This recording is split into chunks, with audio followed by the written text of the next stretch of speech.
हिंद, नमस्कार, आदाब, good morning. हमारा कोचिंग का नाम है Patna English and foreign language. जो लैंग्वेज क्लास है रमना रोड पटना में बेस्ड है। यहाँ पे हम लोग इंग्लिश, फॉरेन लैंग्वेज, जर्मन, आइल्स, टॉफेल, उर्दू और हिंदी लैंग्वेज की पढ़ाई करवाते हैं। हमारे चैनल को सपोर्ट कीजिए, सब्सक्राइब कीजिए। आपको किसी भी तरह का परेशानी हो तो हम डिस्क्रिप्शन में अपना नंबर होगा, कॉल भी कर सकते हैं, मैसेज भी कर सकते हैं और आप कमेंट कीजिए। Thank you for watching. Thank you. आज हम लोग एक टॉपिक पे बात करने जा रहे हैं जिसका नाम है, हम लोग स्टार्ट की क्वेश्चन ये है कि व्हाट इज लिटरेचर। लिटरेचर क्या है? लिटरेचर को आप क्या समझते हैं? लिटरेचर की जब भी बात होती है तो ज्यादातर हम लोगों में से शेर व शायरी या फिर किसी न किसी तरह के मिर्जा गालिब या किसी ऐसे कवि के, दिनकर या मुंशी प्रेमचंद, ऐसे लोगों के नाम हमारे जहन में आते हैं और फिर हम लोग उसी तक सीमित रहने की कोशिश करते हैं। लेकिन आगे हमारे आज के जमाने में, आज के वक्त में लिटरेचर क्या इंपॉर्टेंट है, लिटरेचर आज के वक्त में कैसे स्किल की तरह काम करता है, जिसको हम लोगों ने बिल्कुल तरीके से भुला दिया है। लिटरेचर का जो ओरिजिन है, सबसे पहले हम लोग जिसको हम लोग अदब भी कहते हैं, हिंदी में उसको साहित्य कहते हैं, ये है क्या असल में? जब हम बात करते हैं लिटरेचर का, तो लिटरेचर पहले के जमाने में, जो पहले जो स्टार्टिंग जहां से भी शुरू हुआ लिटरेचर दुनिया में, उस वक्त में लिटरेचर को ओरली रिकॉर्ड किया जाता था। जैसे लोग कहानी वगैरह सुनते थे। जैसे आपने सुना होगा ये स्टोरी, ये अंगूर खट्टे हैं, तो पहले लिटरेचर मोरल स्टडीज के लिए, मोरल वैल्यूज के लिए रिकॉर्ड के रूप में लिखा जाता था। फिर आया लिटरेचर का वो जमाना जिसमें वो उस वक्त के जो पैसिव टेक्नोलॉजी या उस वक्त के जो एंशियंट टेक्नोलॉजी, एंशियंट टेक्निक जो था, उसको हम रिकॉर्ड करके रखते थे। फिर वक्त आया रिटेन का। रिटेन में भी, दोनों चीज में भी लिटरेचर उसी को कहेंगे जिसमें आर्टिस्टिक वैल्यू हो। लिटरेचर एक ऐसा चीज हो जो आर्टिस्टिक हो। आर्टिस्टिक, अब आर्ट क्या है? वो ऐसा चीज हो जिसे लोग जनरेशन टू जनरेशन रीड करते हैं, जनरेशन टू जनरेशन उस चीजों को कन्वे करने का काम करते हैं, वो आर्टिस्टिक हो जाता है। आर्ट किसी भी टाइम पीरियड में, किसी एक वक्त के लिए, एक जमाने के लिए बाउंड नहीं होता है। वो हमेशा लोगों को अलग अलग तरीके से, अलग अलग जमाने में काम, अपने आप को एक्सप्रेस करने का तरीका होता है।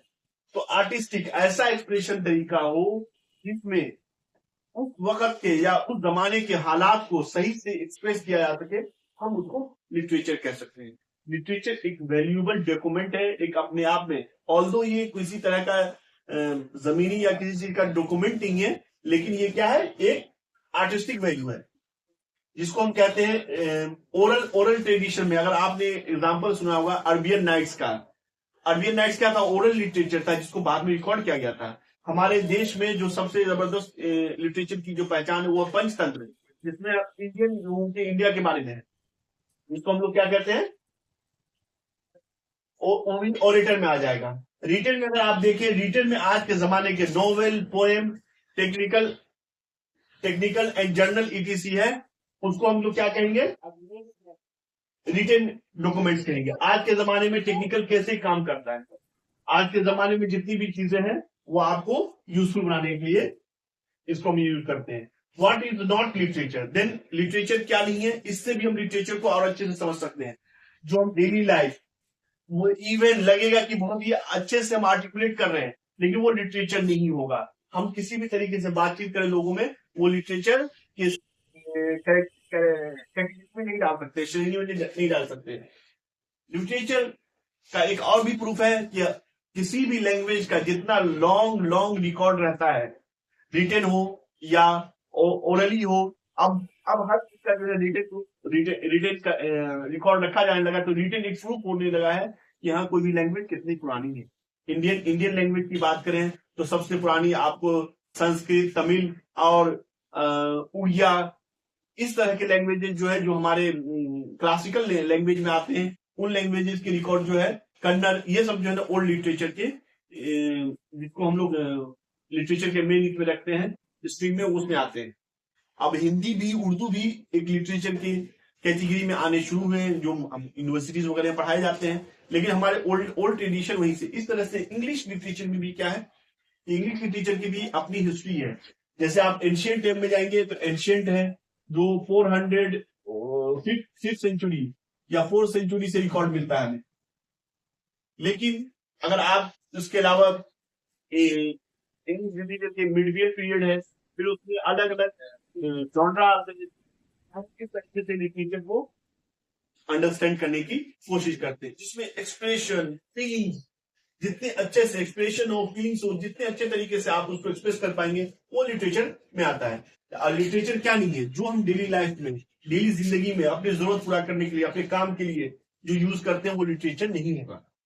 हमारे यहाँ पे नेट, जेआरएफ और बिट, बिहार बिट आने वाला है। नेट जेआरएफ है, इंग्लिश लिटरेचर, इंग्लिश और उर्दू से हम लोग प्रिपरेशन कराने का काम करते हैं।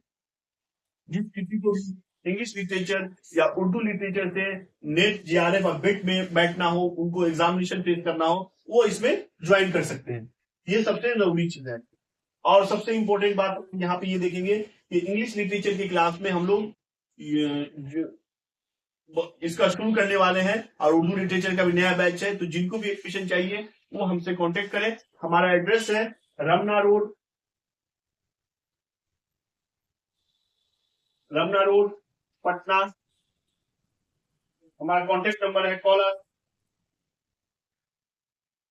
7417214480। नंबर एक बार हम बोल दे रहे हैं, 7417214480। यहाँ फ्रेश में 7417214480 कॉल कीजिए और अपने सिलेबस को वक्त पे और टाइम रहते आप पूरा कर लें, ताकि आपके लिए नेट बिट जैसे एग्जामिनेशन आसान हो जाए।